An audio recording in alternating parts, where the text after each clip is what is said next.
National crime records ബ്യൂറോയുടെ കണക്കനുസരിച്ച് ഇന്ത്യയിൽ ഓരോ മണിക്കൂറിലും സ്ത്രീകൾക്കെതിരായ അക്രമങ്ങളെ സംബന്ധിച്ച 50-ലധികം പരാതികൾ ലഭിക്കുന്നു എന്നതാണ്. ഓരോ ദിവസങ്ങളിലും 1200-ന് മുകളിലാണ് ഈ കണക്ക്. ഇതിൽ തന്നെ ദലിത് സ്ത്രീകൾക്കെതിരെ നടക്കുന്ന ലൈംഗികാതിക്രമ കേസുകൾ 62% 18 വയസ്സിന് താഴെയുള്ള പെൺകുട്ടികൾക്കാണ്. നിലവിൽ സ്ത്രീകളുടെ സംരക്ഷണത്തിനായി ഇന്ത്യയിൽ ഒരുപാട് നിയമങ്ങളുണ്ട്. എല്ലാ നിയമ സംവിധാനങ്ങളിലും സ്ത്രീകൾക്ക് അർഹമായ പരിഗണനയും പരിരക്ഷയും ഉറപ്പുവരുത്തുന്നുമുണ്ട്.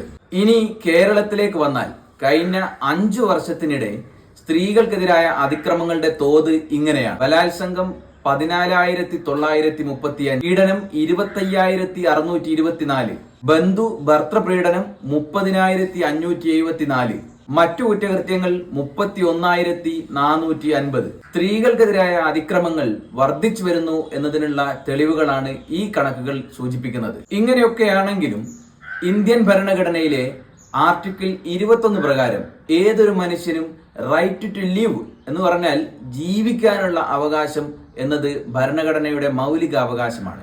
അത് വെറുതെ ജീവിക്കാനല്ല, right to live with dignity, അന്തസ്സോടെയും ആത്മാഭിമാനത്തോടെയും ജീവിക്കാനുള്ള അവകാശമാണ്. യഥാർത്ഥത്തിൽ നിങ്ങളിപ്പോൾ ഈ വീഡിയോയിൽ കണ്ടുകൊണ്ടിരിക്കുന്ന കോഴിക്കോട് ഗോവിന്ദപുരം സ്വദേശി ദീപക് എന്ന വ്യക്തിയുടെ ജീവിക്കാനുള്ള, അന്തസ്സോടുകൂടി ജീവിക്കാനുള്ള അവകാശത്തെയാണ് ഇവിടെ ലംഘിക്കപ്പെട്ടിരിക്കുന്നത്.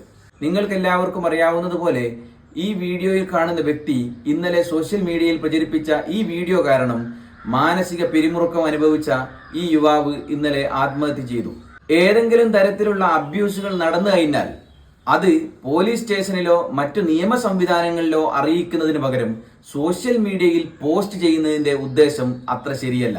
ഈ വ്യക്തി പോസ്റ്റ് ചെയ്ത വീഡിയോയിൽ യാതൊരു തരത്തിലുള്ള അബ്യൂസും നടന്നതായി നമ്മൾ കാണുന്നില്ല എന്നതും യാഥാർത്ഥ്യമാണ്. അതേപോലെ സോഷ്യൽ മീഡിയയിൽ അപമാനിച്ചു ആത്മഹത്യയിലേക്ക് തള്ളിവിടുന്നതിന് ഭാരതീയ ന്യായ സംഹിതയുടെ 108-ാം വകുപ്പ് പ്രകാരം 10 വർഷം വരെ തടവ് ലഭിക്കാവുന്ന ആത്മഹത്യാ പ്രേരണ കുറ്റം ചുമത്താവുന്നതുമാണ്. ഇതേപോലെയുള്ള പ്രവൃത്തികൾ ചെയ്യപ്പെടുമ്പോൾ നമ്മുടെ നാട്ടിൽ യഥാർത്ഥത്തിൽ മാനസിക ശാരീരിക പീഡനങ്ങൾ അനുഭവിക്കുന്നവർക്ക് ലഭിക്കേണ്ട നീതി ഇല്ലാതായി പോവുകയും യഥാർത്ഥ കേസുകൾ പോലും സംശയ നിഴലിലാവുകയും ഇത് വേട്ടക്കാർക്ക് അവസരം ഒരുക്കി കൊടുക്കുകയും ചെയ്യുന്നു എന്നത് മറന്നുപോകരുത്. സോഷ്യൽ മീഡിയയിൽ വൈറലാവാനും കുറച്ച് ലൈക്കുകൾ ലഭിക്കാനും ക്യാമറയുമായി വന്ന് പാവങ്ങളുടെ ജീവിതം നശിപ്പിക്കരുതേ എന്നൊരു അപേക്ഷയുണ്ട്.